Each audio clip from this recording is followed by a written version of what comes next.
Hey, Ray, or I guess his audio is not quite working, but welcome to our final virtual concert of 2020. Hi, Ray. Boy, am I embarrassed. My audio's not working upstairs. It just turned into a robot sound. So the stream got disconnected. So we put the new stream up. So I'll be working from here and running up and downstairs. So you guys go for it, and I'll run the stuff from up there. Okay? Oh, Take it away, Nancy. I'll take it away. Hello, everybody, friends, family, colleagues. It is so great that you are checking in tonight for an hour of really heartfelt music making from Artaria to help us all brighten up our holidays, okay? Somebody's got a really wonderful cat. We hear sushi. But at any rate, we're glad you're here. We're thankful for so many things. I can't begin to tell you, all of us here in the United States of America have been going through one heck of a year, and we're grateful. And so we're grateful to be able to present our music to you tonight. And without further ado, I think we'll get started with our opening piece, which is the glorious Christmas Concerto of Corelli. Please enjoy.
Hi.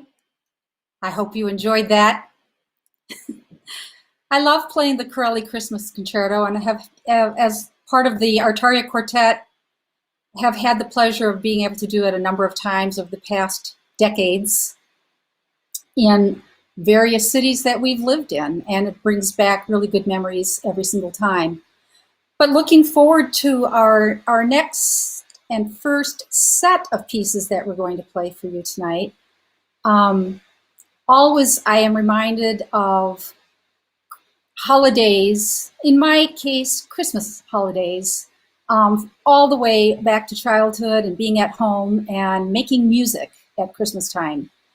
And just now that my world has expanded a bit, and I can really appreciate holidays that other faiths and other non-faiths celebrate at this time of year. It's a time of reflection, a time of thanks that we've made it, and a time to be looking forward to what's ahead. So thanks to all of you again, as I said earlier. But getting on to our first pieces, the first one up is Bring a Torch, Jeanette, Isabella, and it's going to go by so quickly, but I wanted to mention it especially. Yes, it's a French carol, dates all the way back to the medieval times, and it talks about two girls, Jeanette and Isabella, who run into the Christ child and his mother in the stable and announce the joyous news. This particular one that we're going to play for you tonight was arranged for our quartet by a very old, yes, and dear friend, Truman D. Hayes. He was somebody that was a professor of music at the University of Wisconsin, where I grew up, and I always looked up to him and his very talented family of musicians as well. But when Artaria returned to the Midwest from Boston, Truman knew that we were recording a holiday CD and offered this to us just without a request, and it is absolutely delightful. I think you will think so too. That's going to be followed by The Holly and the Ivy, which comes to us from Britain, and Angels from the Realms of Glory, Scottish. And then get ready for us to close our first set with Hava Nagila.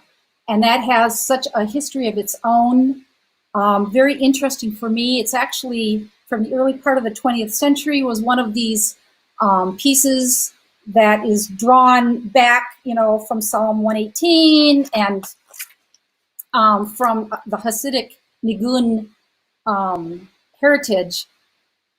And yet it's brought into the 20th century by this incredible arrangement that was made by an Israeli settling in Israel for the first time. So here comes our first set. Hope you enjoy it.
Okay, there it is.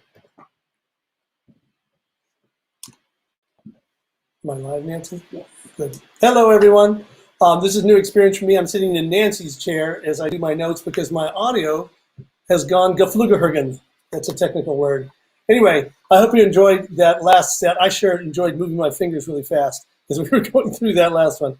The next set 2 here, has 4 pieces in it. And the first one is going to be Thank Me Now, the Lord of Heaven, which is a German hymn. And then Hevenu, Shalom, Alechem, I'm probably mispronouncing that, a Jewish song. Then Coventry Carol, and then I Saw 3 Ships. I wanted to read a little bit about each one just briefly here as the historian in me pops out. So patience and bear with me, thank you. For the first one, Thank Me Now, the Lord of Heaven, Alyssa Davis of Arlington, Texas, she's an organist at St. Vincent Cathedral, wrote a wonderful 2 paragraphs. She writes, for modern American Protestant churchgoers, the hymn Now Thank We All Our God likely conjures up an image of a congregation singing in unison, pipe organ blasting away in a stately tempo, and a church full of people thinking about the approaching feast of stuffed turkey and cranberry sauce. In order to understand where this hymn came from, I would like to offer a very different image. A minister and his family singing this hymn before a dinner to thank God for the scraps of food they have on their table in their meager home in a desolate refugee city that is afflicted with famine, disease, and war. Since the earliest projected date of this hymn is 1636, the hymn is certainly written for during the 30 Years' War. So Martin Reichart is the accomplished musician who wrote it, studied at the University of Leipzig, and he, living during the 30 Years' War back in the 16th century, it had a profound impact on his poetry, and you can hear it inside of this piece. The second piece that we're going to play for you is a traditional Jewish song. It's sung every Friday night upon returning home from synagogue prayers, and it signals the arrival of the Jewish Sabbath, welcoming the angels who accompany a person home on the eve of Sabbath. So keep that in mind as you're listening to the change of pace on that one.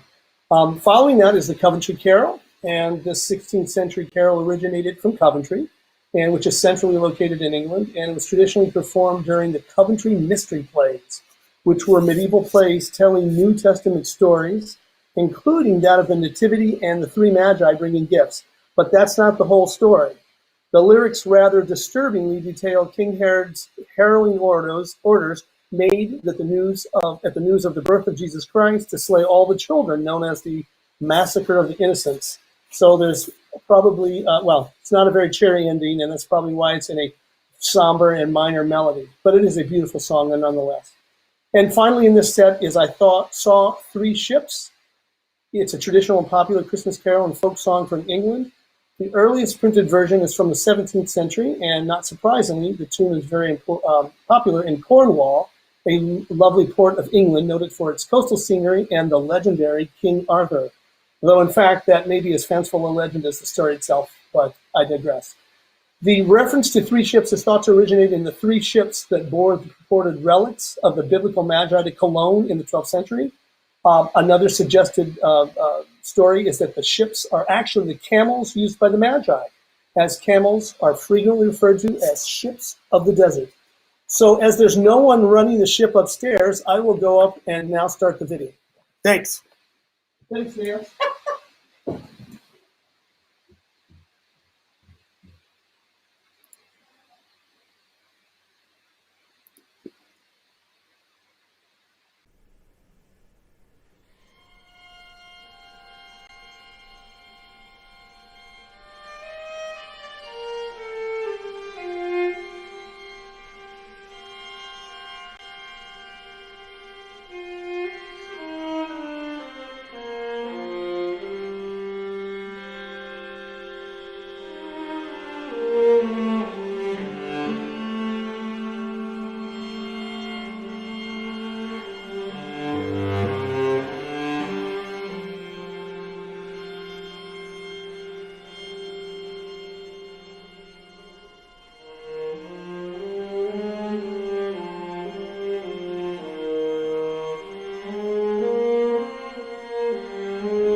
The winter solstice, signaling the shortest day of the year, culminates a spiritual desire to reflect and take stock of the life events that transpired over the course of the year.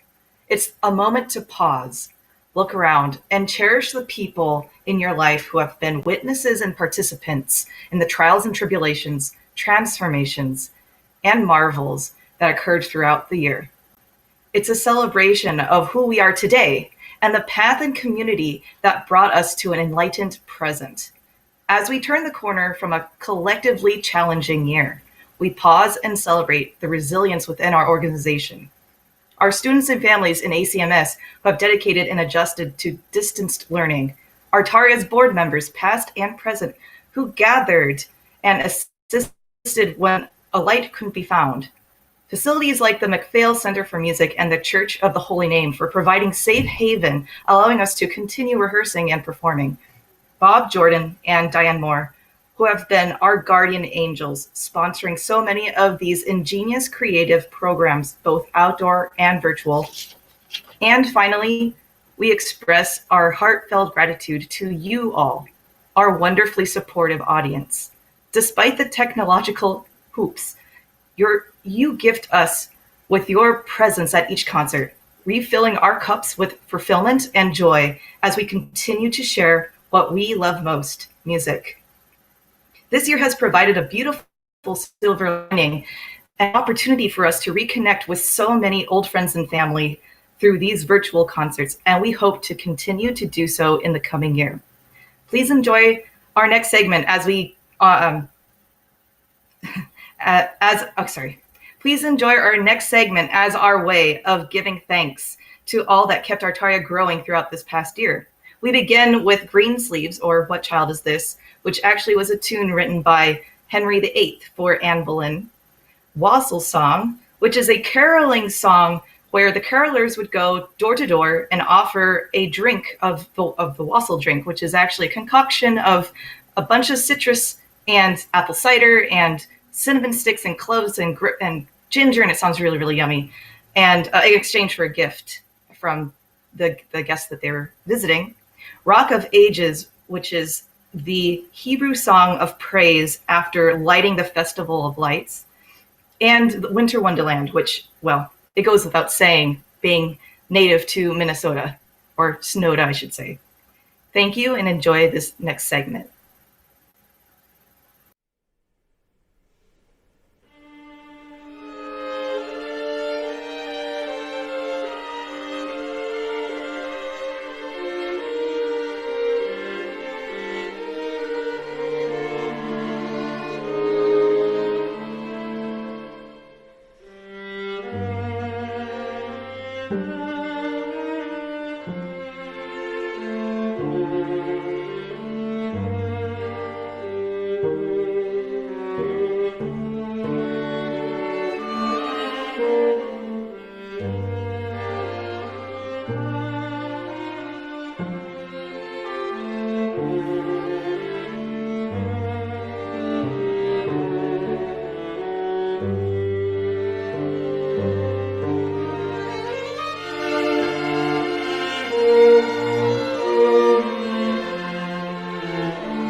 Next, we will be performing Tomorrow Shall Be My Dancing Day. And it's an English carol that scholars pretty much agree that's rooted in a medieval drama. And it expresses the relationship between Jesus and his church, or churchly bride, and the verses go on to tell of the story of Christ. Next, after that, will be Hanukkah, O Hanukkah. And that was first published in 1912. And it's a great arrangement by the same arranger that did Hava Nagila and Rock of Ages, all of our Jewish tunes, just a really skillful arranger. And it's a celebratory song that tells about all of the joyous activities of Hanukkah celebration. So playing with dreidels, eating latkes, singing songs, and dancing the hora.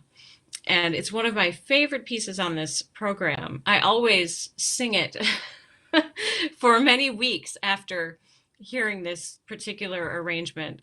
It has great textural interest going on throughout. And then we will finish with Let It Snow. And that also kind of goes without introduction, but you might not realize that it wasn't written in a wintry place. It was written by Sammy Kahn and Jewel Stein in the 1940s. And Sammy Kahn said this about the circumstance when it was written. Let It Snow is written on Hollywood and Vine on the hottest day of the year. I said to Jewel Stein, why don't we go down to the beach and cool off? He said, why don't we stay right here and write a winter song? I went to the typewriter. Oh, the weather outside is frightful, but the fire is so delightful. And since we've got no place to go, let it snow, let it snow, let it snow. Now, why 3 let it snows? Why not 2 or 4? Because 3 is lyric. It surely is, and it's very catchy. We originally intended to include other traditions in our program, and in the time frame we had, we struggled a little to locate some pieces, for example, to represent Kwanzaa, but we just want to make the statement that we truly dedicate our music and ourselves to uplifting all people of varying ancestry, cultures, religions, and orientations. We wish to honor, affirm, and shine light on our shared humanity so that all voices might be heard and we might all live in peace.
And we're back.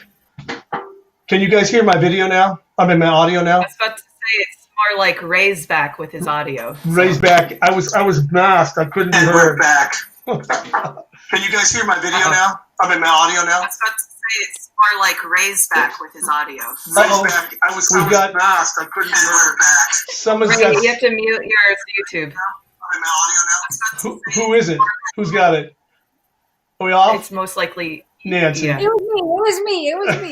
Okay. Anyway, ladies, beautiful job with all your talking, and I think the message got out there, what we're trying to get out there. So thank you all, and your audiences. Thank you very much for watching tonight. We had a few technical things to start up with, and we persevered. So we appreciate that. Patty has set up a new room for us. The old text and all got lost because I had to start a new stream, and so Patty, I guess we're good to go on that. Yeah. And anybody? Yeah, can I just add one more thing? Normally, I just want to mention Switcheroo, which is happening on December 27th. Normally, this is something that is reserved for only people who are in town that play instruments, and they're for alumni, and it's still for alumni. But because, of course, we can't meet in person, we've designed a trivia night for people. So it's specifically classical music and chamber music based, and Artaria based as well. So if you want to have a fun night with us, you just tune in on the 27th, and I'm sure you'll get a MailChimp about it or find it on social media. But just we would love to see you there. In other words, and start building your teams now if you're interested. Sounds good. So everyone, thank you all for a wonderful evening, and I hope you enjoyed our music. If that's all we're going to say at the moment, I will end this stream, and we'll see everybody over at the Zoom room. Happy holidays. Happy holidays, everyone. Happy end of 2020. Bye.